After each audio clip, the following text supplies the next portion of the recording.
अस्सलामुअलैकुम वरहमतुल्लाहि वबरकातुहू। सुबहान अल्लाह व बिहम्दिही सुबहान अल्लाहिल अज़ीम। अल्लाहुम्मा सल्लि अला मुहम्मदिन व अला आलि मुहम्मद कमा सल्लैता अला इब्राहीम व अला आलि इब्राहीम इन्नका हमीदुम मजीद। अल्लाहुम्मा बारिक अला मुहम्मदिन व अला आलि मुहम्मद कमा बारकता अला इब्राहीम व अला आलि इब्राहीम इन्नका हमीदुम मजीद।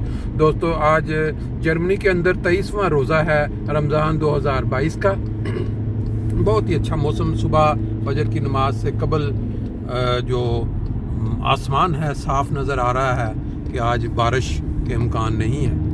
और ये आप देख सकते हैं कि बाज़ गाड़ियाँ आपको सुबह के वक्त नज़र आ रही हैं। जिन लोगों ने दूर जाना है अपने कामों पे वो निकले हुए हैं। बहरहाल नमाज फजर का टाइम होने वाला है तो हम हस्ब मामूल आपको साथ शामिल कर लेते हैं सल्ले अला में।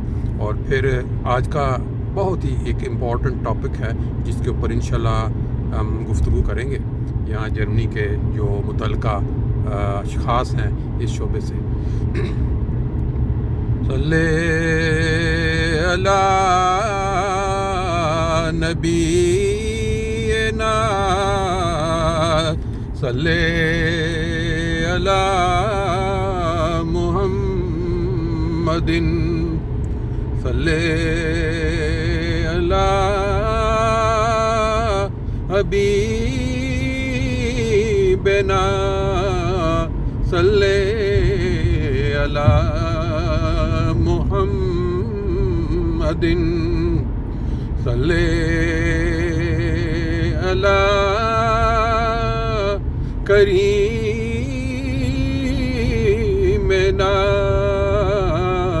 सल्ले अला मुहम्मदिन सल्ले अला शफीक़ना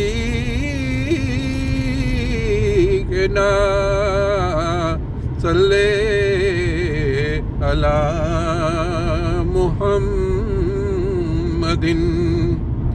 सल्ले अला नबीना सल्ले अला मुहम्मदिन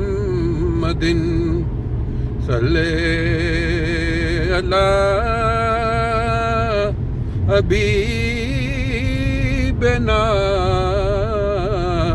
सल्ले अला मुहम्मदिन। दोस्तों, कल मुझे एक फ़ोन आया कि भाई जर्मन जमात ने क्या किया है कि हमें पूरे यूरोप से अलहदा कर दिया। हमारे जितने अजीज़ व अकारब हैं यूरोप के अंदर वो हमें कह रहे हैं कि हम अपनी ईद जो है वो 2 को मना रहे हैं।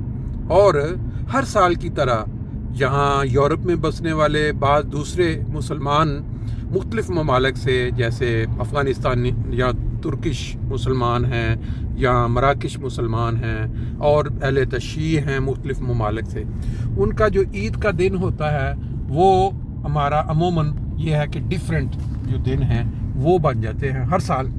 कभी रमज़ान पहले एक दिन शुरू हो जाता है, कभी ईद एक दिन 2 दिन पहले हो जाती है। और जो बच्चे हमारे यहाँ स्कूलों में जाते हैं ख़ास तौर पे, उनके ये सवाल उठते हैं बार बार वहाँ स्कूल में कि वो हमारे साथ वाले जो बच्चे हैं उनकी तो ईद आज हो गई है, हमारी कल हो रही है, या जो बाज़ लोग हैं उनकी 2 दिन पहले हो गई है, हमारी 2 दिन बाद हो रही है। ये सवाल इतनी शिद्दत से उठता है हर घर के अंदर कि ये क्या है कि जमात पहले ही पूरी दुनिया में बहुत सारे लोग हैं जो इतराज़ करते हैं कि उन्होंने अपना अलहदा इस्लाम बना रखा है, हमारे साथ ये शामिल नहीं होते हैं। ये इतना अहम टॉपिक है कि जिसके ऊपर हमारे जो बुज़ुर्गान या जो वालिदैन हैं बच्चों के, उनको ये मसला होता है वो उनका जवाब दे तसल्ली बख्श, ताकि वो बच्चे जो हैं वो अपने इत्मीनान के साथ स्कूल के अंदर दूसरे बच्चों को बता सकें कि क्यों हमारा ये जो रमज़ान कभी 1 दिन कभी 2 दिन के फ़र्क से शुरू होता है, कभी हमारी ईद 1 दिन या 2 दिन बाकी लोगों के साथ जो फ़र्क पड़ जाता है। ये जो टॉपिक है इतना अहम है कि इसके ऊपर तकरीबन हर साल میرا خیال ہے ہمارا جو چینل ہے MTA اس کے اوپر بھی ڈیٹیل سے آتا ہے، اور بعض پرائیویٹ جو لوکل لیول پہ یوٹیوب چینل جماتی ہیں وہاں بھی اس کا جواب دیا جاتا ہے. لیکن آج انشاءاللہ تعالیٰ کوشش کریں گے کہ اس کے اوپر ہم بڑی تفصیل کے ساتھ گفتگو کریں، تاکہ جو لوگ نہیں سمجھ پاتے ان کی سمجھ میں یہ بات آ جائے کہ کیا وجہ ہے کہ ہمارا جو پروگرام عید کا یا رمضان آغاز کا وہ دوسروں سے اکثر اوقات ڈیفرنٹ ہوتا ہے. لیں جی، روزانہ کی طرح بے معمول ہماری سیر 23واں روزہ 25 اپریل 2022 آغاز جو ہے سیر کا ان پرندوں کی حمد باری تعالیٰ کی جو کیا کہتے ہیں تعریف، حمد باری تعالیٰ کے گیت جو یہ گا رہے ہیں ان سے. باقی سائڈ پہ آج روشنی نظر نہیں آ رہی کہ بادل ہیں، تھوڑی تھوڑی کسی جگہ پہ وہ بادلوں کی رنگت سے اندازہ ہو رہا ہے. لے جی دوستو، آج صبح جو آغاز ہوا درود شریف اور پھر صلی اللہ کے ورد کے ساتھ، اور صبح کی سیر کا آغاز آپ نے دیکھا، جو اللہ تعالیٰ کی پیداوار پرندے ان کا چہچہانا، خدا کی حمد کے گیت گانا، اور پھر اس کے بعد ہماری سیر جو 4 کلومیٹر پہ منحصر تھی وہ اب آہستہ آہستہ اپنے اختتام کی طرف پہنچتی ہوئی. یہ جو روٹین ہماری چل رہی ہے پچھلے کافی سالوں سے، ہمارے جو فرینکفرٹ کے انصار خدام فجر کی نماز کے بعد یہ خوبصورت نظارے دیکھتے ہوئے اپنی واک کو مکمل کرتے ہیں، تو انشاءاللہ تعالیٰ آئندہ بھی آپ کے ساتھ انہی نظاروں کے ساتھ روٹین سے شامل ہوا کریں گے جب تک اللہ تعالیٰ نے توفیق دی. آپ بھی اپنے اپنے علاقوں میں جہاں بھی رہتے ہیں صبح کے ان نظاروں کو انجوائے کیا کریں.